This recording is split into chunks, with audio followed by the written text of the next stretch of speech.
અમદાવાદના માલપુરમાં પણ વરસાદ વરસ્યો છે। વરસાદ પગલે ઇન્દ્રાશી નદી જે છે તે બે કાંઠે થઈ છે।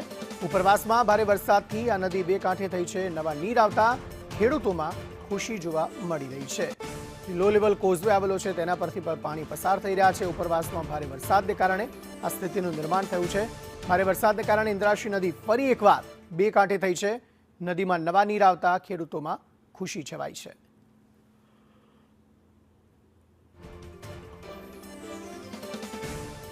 તો આ સ્થિતિ અત્યારે જોવા મળી રહી છે કે જ્યાં ઇન્દ્રાશી નદી બે કાંઠે વહી રહી છે। એટલું પાણી, એટલા નીરની આવક આ નદીમાં થયેલી જોવા મળી રહી છે, જેના કારણે જે લો લેવલ કોઝવે હોય છે તેના પરથી પર પાણી પસાર થઈ રહ્યા છે। વાહન ચાલકોને આ પાણીમાંથી જવાનો ડર લાગી રહ્યો છે। જે રાહદારીઓ છે તે પણ અન્ય રસ્તો શોધી રહ્યા છે, કારણ કે આ પાણીમાંથી જવામાં તકલીફ વાહન ચાલકો અને રાહદારીઓને થઈ શકે છે। જો કે સ્થિતિ સામાન્ય થતાં હજુ પણ કેટલાક દિવસો લાગી શકે તેવી શક્યતાઓ જોવા મળી રહી છે।